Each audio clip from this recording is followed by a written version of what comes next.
All right, can we see the presentation slide or my notes? Good, okay, awesome. Okay, hi everybody, welcome and thank you so much for joining us today. We have a quick recorded session about student athletes, compliance officers, and coaches at a US institution. So my name is Megan Buckley. I am an international admission counselor here at the University of Denver. I oversee applicants from Central, East, and Southeast Asia, Western, Central, and Southern Africa, Oceania, and my home country, also of Canada. I am joined today by three wonderful DU community members who I will let them introduce themselves. So I'll pass it off to Asia first. Hi, everybody. I'm Asia. I am from just outside of Toronto. I was a student athlete at Denver for 5 years. I did undergrad and grad there. And I majored in marketing and did my master's in finance.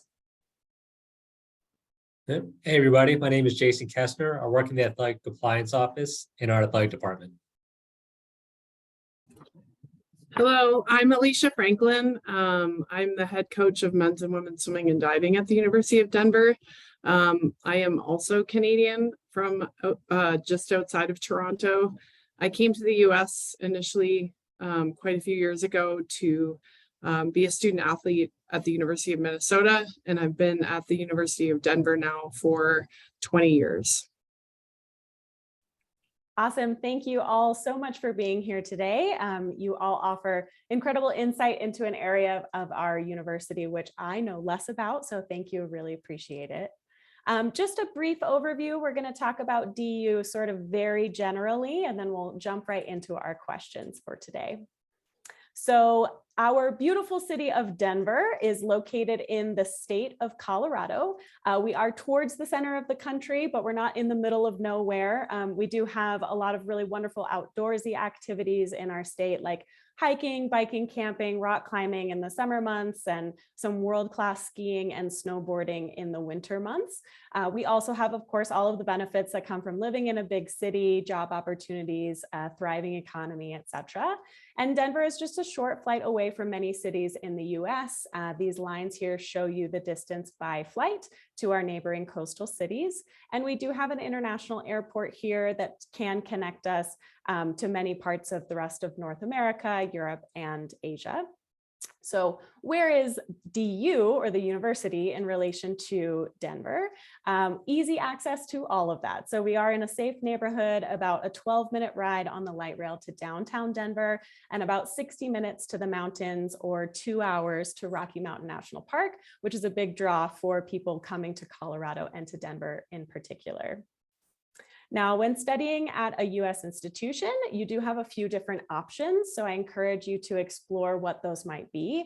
DU is a mid-sized private institution, and we are dedicated to the public good. Depending on where you go, you will have a different sort of community and student cohort. At DU, we have 6,000 undergraduate students and around 8,000 graduate students. What this means is basically you have all of the opportunities of attending a larger R1 research institution, but you get small class sizes with average 11:1 student to faculty ratio, average 24 students per class, etc. Now, we do embrace diversity on many levels. We are proud to have an incoming class each year that widely represents Colorado, but the US and the world as well. You can see some statistics down here. Over 70% of students are coming from outside of Colorado. And with our 2-year live-on requirement for the first 2 years, students are really building that community immediately from setting foot on campus. So we are a liberal arts college, which means basically you would take classes from a broad array of departments to fulfill what's called our common curriculum. So part of a degree at most US institutions that provide bachelor's degrees will have something like this common curriculum. This will consist of your basic courses in English, math, social sciences, natural sciences, etc. And this will be most of the first year and a half of the students' courses, and then they begin studying their specific major, of which DU has over 100 areas of study. So I encourage you to look into that full list as well. You can easily mix and match double major, or as you see here, major with a couple of minors, etc. And of course, on campus, we have lots of things going on. I'm going to let the athletics people talk a little bit more about the first box here, but we do have 18 Division I sports, 30 club sports, 20 intramural sports, and a fitness center. We also have over 120 student organizations, annual campus traditions, lots going on campus. We have our health and counseling center as well, and lots of job and internship opportunities. So we're going to go ahead and jump into our admission talk, an interview with student athletes, compliance officers, and coaches. I'm going to go ahead and stop my share. Awesome. All right. So that was just a brief overview of sort of what it's like at DU, where we are, what we do here as far as the academic side. But I'd like to sort of ask Jason to come on. Could you please give an overview of D1 sports and other sports opportunities available at DU? Sure. So DU has 18 varsity sports at Division I level. We are one of the most successful athletic departments in the country. We won multiple awards of the Directors Cup, which is the best non-football school in the country, 34 national championships, and over 100 individual championships for our record. We have sports from basketball, soccer, swimming, hockey, which won national championship last year. We are in the Summit League Conference, which is schools from Illinois, the Dakotas, Nebraskas. So all main central part of the country are very competitive in all of our sports, including swimming, which has won Summit League championships. So I'd say this is a great school to go to. While yes, we have some powerhouse teams, all of our teams at DU are very important and are all successful all across the board. Awesome. Thank you so much. And I love that DU offers these variety of sports, but also a variety of levels for students to get involved in, depending on their, competitiveness and fitness levels as well. So my next question is for Alicia. Sometimes I get this question specifically. A student wants to swim at the D1 level. Where do they start? Like, what do you do? I think probably, to start, try to figure out, regionally, if there's any interest, where you might want to be in the United States. That might be a part of your decision. What type of institution you might be interested in, private, public, large, medium, small. And then athletically, I think the biggest thing is to try to figure out how you might fit on that school's athletic team. Do you fit in athletically? Are you to the level of that team? Would they be a school that would be competitive for you, a place for you to contribute?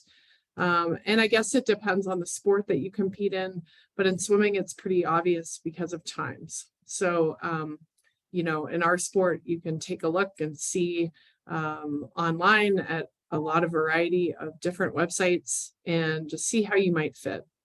A lot of sports also have kind of a recruiting site that you might be able to go to just to see all that information in one place. For swimming, it's called SwimCloud, also known as collegeswimming.com, but that's a great place to go. It's free or has like a nominal fee for potential student athletes to get in there and to look around. So I think the fit and what you might be looking for is a great place to start. And then from there, you can start to get in touch with specific programs that you're interested in contacting. Awesome. Thank you so much. Alicia, just a follow-up question on that. If a student is interested in D1 swimming and they know this is the right fit for them, how should they go about contacting the coach or starting that communication process? I mean, it probably depends on the institution, but I would say generally, to look at their social media accounts would be a good thing because that gets you kind of flagged for that institution on their social media. And then to just simply email the coach and to look for, which coach might be the recruiting coordinator for your gender or for your sport or your position or whatever that might be. Send something to the head coach, send something to an assistant coach for sure as well, because they're most likely the ones that are heading up the recruiting organization. And then be persistent. We're busy coaches. So sometimes I see something and And if I don't respond in a week and I get another email from a prospect, that's a good thing in my book, because I know that they're interested. And then I get reminded to respond. But I think being persistent is really important. It catches our eye. It's also good to mention where you might fit in that team's depth chart, or how you might contribute, where you currently are performing, because that's what we want to know. So. Awesome. Thank you so much. I think that's really helpful information for prospective students. Thank you. So Asia, can you share a little bit about your journey to becoming a student athlete at a U.S. institution? What was your background? How did you choose DU? Sort of why did you go the U.S. route for sure? Yeah, of course. I swam for a bigger club in Toronto or just outside of Toronto, but a lot of the older swimmers would go to US schools. There was a handful that would go to Canadian schools, but I knew that I was in like a specific position where I could go to a US school, and it's just cool to swim in the NCAA. Like it's a different experience. But so I knew I look at schools in the US. I looked at a few schools in Canada as well, but my main focus was on American schools. And I looked at a variety of different like programs, atmospheres, like some SEC, some women's only programs.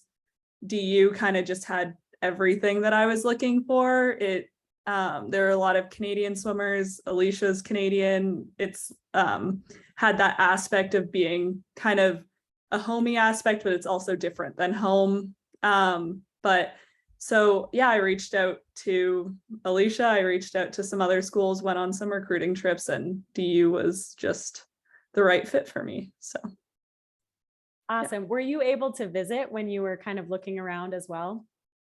Yeah. So you work with the coaches to book a recruiting trip that works for you. And so I was lucky enough to be offered a recruiting trip to DU. And so I came and visited for a weekend, and I think I committed like a week later. Awesome. Yeah. Awesome. Very cool. Thank you so much for sharing your story. Yeah. We're going to hop back over to Jason. So we've talked a little bit about Division I for swim, how to get in contact with the coaches, but to be a college athlete in Division I, even for other sports, what are the sort of academic requirements for NCAA? What is the application process like for student athletes? Sure. When you go through the recruiting process, if you get an athletic aid offer, you're being issued a national letter of intent, which you sign. But by signing that, it's not guaranteed you're admitted to an individual school. You still have NCAA requirements and admission requirements. For NCAA, make sure you're working with the school's compliance office to make sure you're following the school's country's requirement for NCAA standards. For example, different countries require a LEAM certificate or 16 core courses, such as English, math, science, social studies. So please make sure that if you want to go to a domestic school from an international country, to make sure you're meeting international standards. And for admissions, make sure you're applying as soon as possible. And by applying and getting admitted, you make sure that your visa and I-20 process is ahead of the game, because this process takes months. So if you want to go to a particular school, make sure you apply, confirm your enrollment, and complete those steps as soon as possible. Yeah, awesome. Thank you so much, Jason. And just sort of a follow-up on that for our Canadian students. Canadian students are not required to have an F1 visa, but they do still need their I-20 documentation. So that is still something that needs to be sort of top of mind for students who are thinking about coming to the US to study. Awesome. Thank you so much. So Alicia, what kind of support do student athletes get from coaches, from admins, or other student athletes? Can you talk about sort of the culture of both the athletic department at large and then of your team specifically? Sure. Yeah, there is a lot of support that student athletes can receive in a variety of different areas. I think first and foremost, academics. We have academic advisors in our department here in athletics. We have one person who's assigned to our team. That person is the contact person for anything academic for our student athletes on the swimming and diving team. So they, our athletic advisor can handle things like registration questions, major questions, class conflict questions, things that classes that conflict with practice, all kinds of things. So they really help the student athletes like create a schedule that works around practice, that works for them, to navigate any challenges that come up, really. They do an incredible job. They also can put our student athletes in touch with tutors. They receive tutoring. They have to sign up, student athletes sign up for that. With our sport, we also require study hall. So our team, as freshmen, completes 6 hours of study hall per week. And once they do well enough in school, they don't have to go to study hall anymore. It's just a really good way for our student athletes to get into a routine and also know where to go to get help. The other things that are available are athletic medicine. So sports medicine, this would be anything from athletic injuries, but also our team doctors handle things like illnesses or, anything that might come up. So we have an incredible support system here, and the fact that we're in a larger city really helps us to be connected to all of that, which we definitely benefit from. Our student athletes get very well taken care of on the student or the sports medicine side of things. Also, we have a strength coach. We have just further on the sports medicine side, an athletic trainer who work with our team. We also have a sports psychologist and a nutritionist. So, depending on what they need, those people will meet with our team on a team level, but also meet with people individually as well to provide support of whatever it is that they might need. And as coaches, we encourage it. We really believe that, people are here in college to become the best they can be. And one of the great things about being a student athlete is that you have so much support in order to show up and be ready at practice every day to give your best. So, and then on the coaching side of things, our staff in particular are, we want our athletes to grow and learn. We expect there to be like mistakes that happen. That's part of growing. So that's kind of speaks a little bit to our team culture. We work hard. Swimmers are very hard workers. They're very good students. Our team is academically focused, and they just, they have an internal drive where they really want to be good at everything that they do. And, they're good people. They work hard. They have fun. Just, trying to be the best that we can in our sports. That's fantastic. Thank you so much for sharing. And I would like to hear Asia's sort of piggyback on that. What was your experience, Asia, like with juggling schoolwork and, these high expectations and being an athlete and practice and all of these things that you have going on? How did you manage, and what was useful to you? Yeah, I think the best thing to know is that everybody's in the same boat as you. I do think being from Canada and going through the Canadian school system, you're at a bit of an advantage because I think we have a pretty good school system. And I knew kind of like going into college, like the workload was going to increase a lot, but I was prepared for it. And I think like the best thing that we did was we would dedicate our Sundays to, it was schoolwork. We would go to study hall for 3 hours, get that knocked out, and kind of just taking care of schoolwork first is really important. And then just to prioritize your like tasks, like to prioritize your schoolwork, and then like a prioritized to-do list was really helpful for me. And then I think just using the community that DU has, study groups are always really fun. On the team, I had a lot of people in the same classes as me doing work kind of together was helpful. And knocking out things, just we're going to work on this for the next 2 hours and then we're going to be done with it kind of thing. So I think just getting it done really is the best thing, and to do schoolwork first and then take care of all the other stuff once you're done.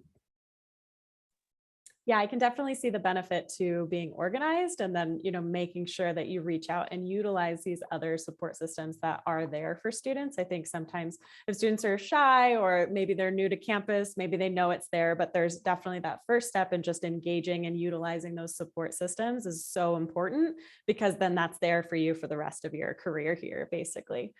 Jason, did you have anything to add as far as academic supports or other supports for student athletes at DU? No, I think Alicia and Isha they both really went on good points of how we have the support internally, staffing wise. We have internal groups that we can work with. And the best thing too is when you're a student at the University of Denver, you'll have an academic advisor up campus and support services. Yes. Now imagining having that. And then when you're an athlete, you have an added bonus of a full-time staff who's helping along the way. So the biggest thing that we feel like at athletic department, we're to support you even more. The university has incredible support systems, incredible resource to have. Athletics is just one added bonus to help you succeed across the board. Absolutely. And kind of in that vein, Jason, I'd like to ask, what are the benefits from your perspective to being a student athlete at DU compared to another institution? So I know these academic supports we really believe in, but what are some other things that you see as being benefits to being at DU compared to elsewhere? Yeah, no, I've worked at multiple institutions. I feel like DU truly prioritizes academics and want to be a success as a student. Some schools I've been to, they say, hey, we have practice competitions these days. You can't be this major, you can't go to these courses. As a student here, if you want to be an engineer or work in the science, thing like that, we want to push to allow you to take those courses and do that. While yes, winning is important at divisional level at DU, we want to make sure you have a great student experience.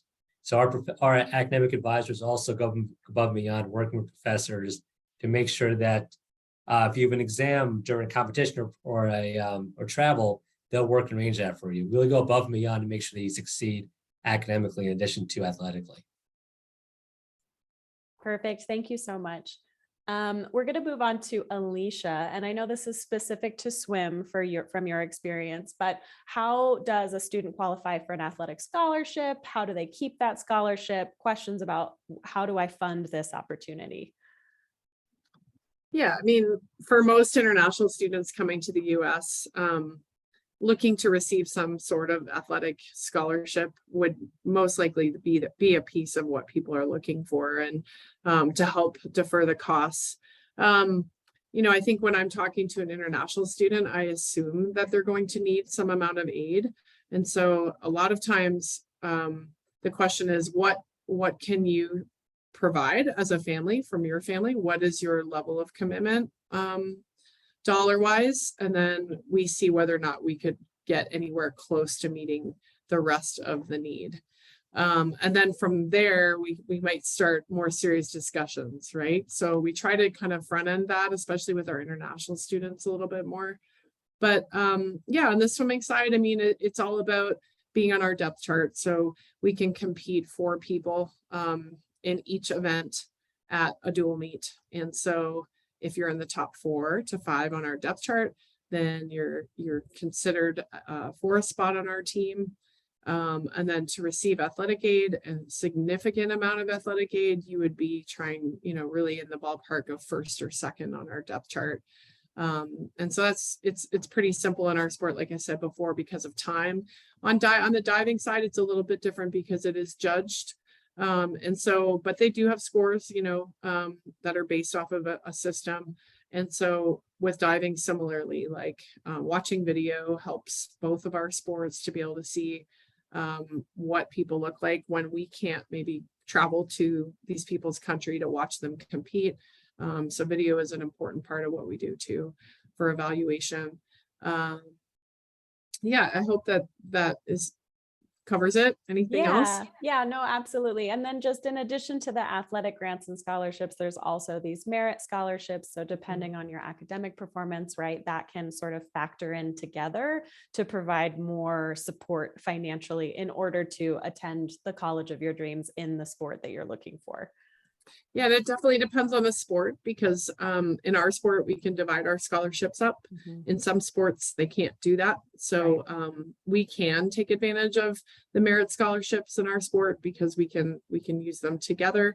Some sports doesn't work that way quite as well.